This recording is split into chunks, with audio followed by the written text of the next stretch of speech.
Nous retrouvons nos chers invités pour la suite. Chris Ega, directeur de publication de Express Info, et Germain Poli, directeur de publication de Togo. Réveil suspendu depuis un an, le dialogue politique a redémarré ce jeudi 16 décembre en Côte d'Ivoire avec une rencontre entre le gouvernement et les principaux partis politiques en vue de préparer les élections locales de 2023. Le Premier ministre Patrick Jérôme Achi a présidé cette première séance qui a réuni autour de la même table dans les locaux de la primature 21 formations politiques dont le Parti pour le peuple africain de la Côte d'Ivoire, PPA, CI de l'ancien président Laurent Gbagbo. Chris Ega, le dialogue suspendu a repris au pays des éléphants. Visiblement, c'est une bonne chose puisque vous l'aviez touché tout à l'heure. Oui, je le disais tantôt, c'est très bien parce que c'est une solution de sagesse, à mon avis, qu'avance le président Ouattara. Parce que vous savez, il y a eu une tension énorme entre les partis politiques lorsque son troisième mandat a été annoncé. Dieu merci. Le troisième mandat là est amorcé maintenant et que cela n'avait pas induit des tensions outre mesure qui mettent la Côte d'Ivoire à huée et à dia, c'est-à-dire à feu à sang. Et on constate aujourd'hui que la Côte d'Ivoire a échappé ce qui a été prédit pour se passer si jamais Ouattara voudrait faire un troisième mandat. Tout ce qui a été prédit de malheureux n'a pas eu lieu. C'est le moment d'aller à la décrispation, de faire en sorte que tous les acteurs politiques se retrouvent maintenant pour discuter de l'avenir politique de la Côte d'Ivoire. Surtout que nous avons de nouvelles données, par exemple la libération de Laurent Gbagbo, qui entre-temps a créé son propre parti et maintenant qui a laissé le parti... le FPI à son ami... à son Pascal ami Affi-N'Guessan qui doit faire aussi ses preuves maintenant qu'il n'y a plus ce tiraillement entre les deux partis. On va voir maintenant qui est qui. On va voir si Pascal Affi-N'Guessan est un leader de premier plan ou bien un leader de seconde zone. Et je crois qu'il va aller aussi à ces discussions pour faire ses propositions. Le nouveau parti avec Laurent Gbagbo à sa tête, PPA, va aller aussi à ces assises-là. Autrement dit, c'est comme si on est maintenant en train de mettre la balle à terre en Côte d'Ivoire pour une nouvelle reprise, pour un nouvel élan. Et je me dis que c'est bien pour la Côte d'Ivoire parce que après ces temps de tension, il faut revenir à une décrispation qui permet à tous les acteurs de s'exprimer, de retrouver de l'aplomb pour faire en sorte que son parti se positionne pour les élections locales qui vont arriver en 2023. Je crois que c'est très bien calculé. C'est très bien calculé parce que Ouattara est en train de faire son dernier mandat. Ouais, il a besoin... on espère que c'est le dernier mandat qu'il est en train de faire. Maintenant, il met les pendules à l'heure pour un nouvel élan, pour que tout le monde, tous les acteurs se retrouvent et retrouvent leur ferveur sur l'échiquier politique. Je crois que c'est très bien. Ils sont tous là. Germain Poli, Georges Armand Oignan du PPACI, le parti de Laurent Gbagbo. Le PDCI est représenté par Nianké Kofi, le RHDP par Adama Bitogo, le directeur exécutif du parti. Il y a le FPI, comme il a dit tout à l'heure, Chris Ega, représenté par Pascal Affi-N'Guessan. Tous les ingrédients sont réunis pour un excellent dialogue, comme l'a dit le Premier ministre Patrick Jérôme Achi. Oui, tout à fait. Même si on peut regretter l'absence de principaux leaders qui ont plutôt envoyé leurs proches collaborateurs, à part Affi-N'Guessan qui est arrivé lui-même. Les autres ont été représentés. C'est déjà ça. C'est déjà d'accepter répondre à l'invitation et d'être valablement représenté. Donc on peut dire que le dialogue est bien parti et on espère qu'avec tous les actes d'apaisement qui ont été posés, bien avant la tenue de ce dialogue-là, il y a eu le retour de Gbagbo parce qu'il a été acquitté, mais Il a fallu quand même que Ouattara permette son retour, ce qui a été fait. Quand il est revenu, les deux hommes se sont rencontrés et ont passé une image assez forte donc à la Côte d'Ivoire. Et donc aujourd'hui, ce dialogue-là, pour moi, tous les ingrédients sont là pour qu'il soit une réussite. Parce que la réalité est là, les Ivoiriens sont fatigués également de tout ce qui a été comme problème.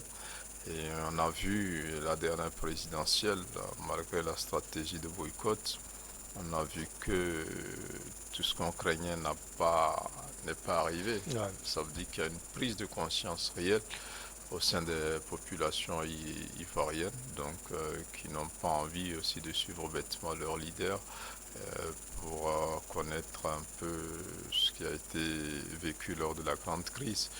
Aujourd'hui, c'est une bonne chose que le dialogue reprenne. C'est une bonne chose surtout que tous les acteurs majeurs, donc à l'exception d'un certain Guillaume Soro, qui, il faut le dire, bon, même s'il a lancé son mouvement, n'a pas la même carrure que les acteurs qui sont là actuellement. Et on espère aussi que le dialogue parlera de Guillaume Soro.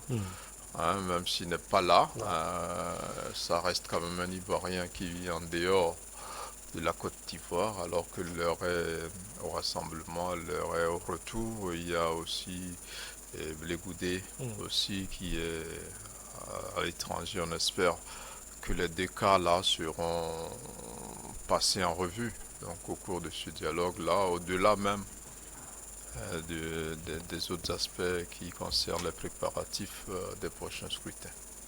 Alors, l'UDPCI, l'ancien parti du feu Robert Gueye, est là avec son président Albert Mabri Touakeuse, leader également de Mamadou Koulibaly, est là. Mais comme l'a dit Germain tout à l'heure, GPS n'est pas là, Guillaume Soro n'est pas là.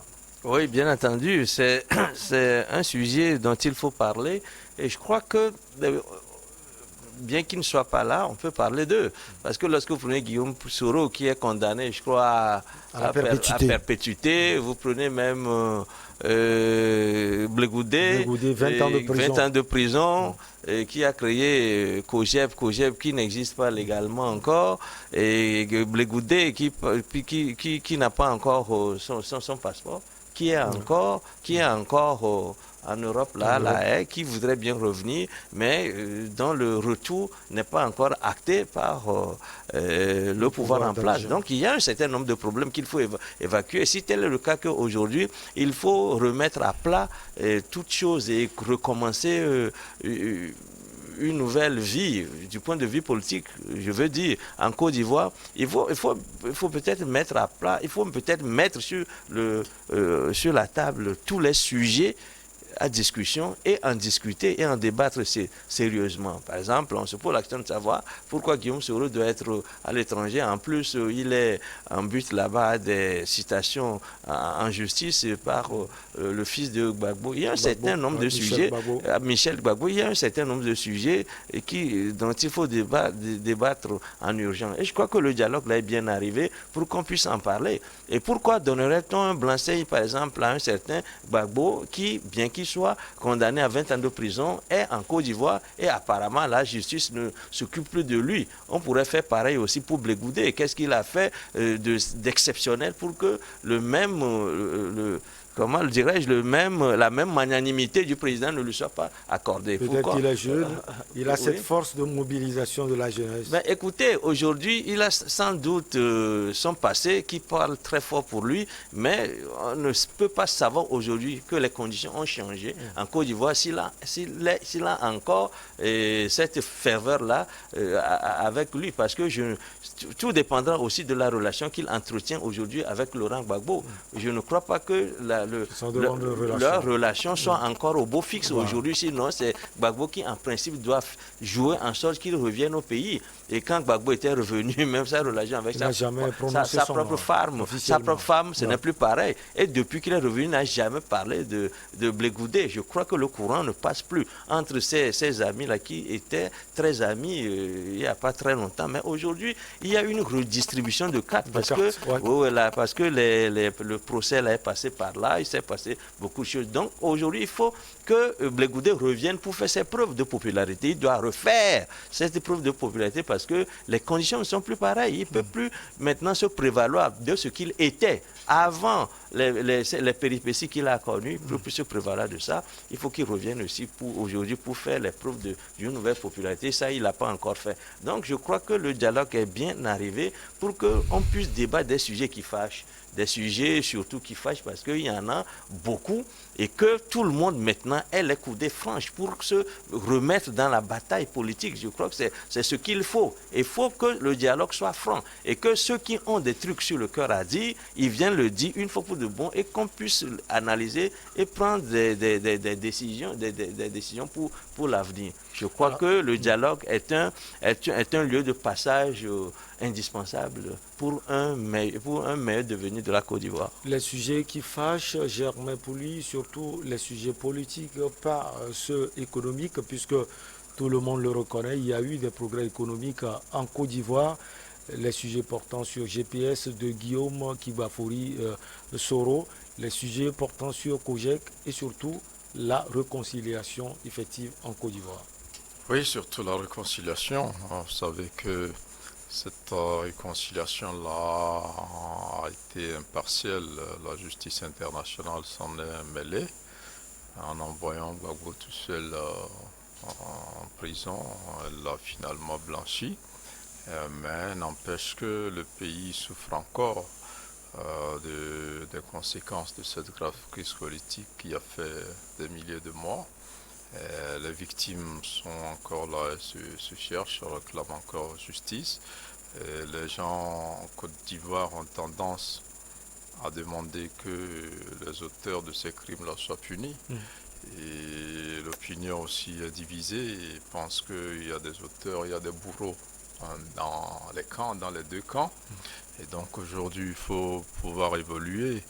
Et on a parlé de Gbagbo qui est rentré, mais qui a normalement une condamnation sur le dos pour le braquage de la BCEAO. Donc ce n'est pas encore décidé.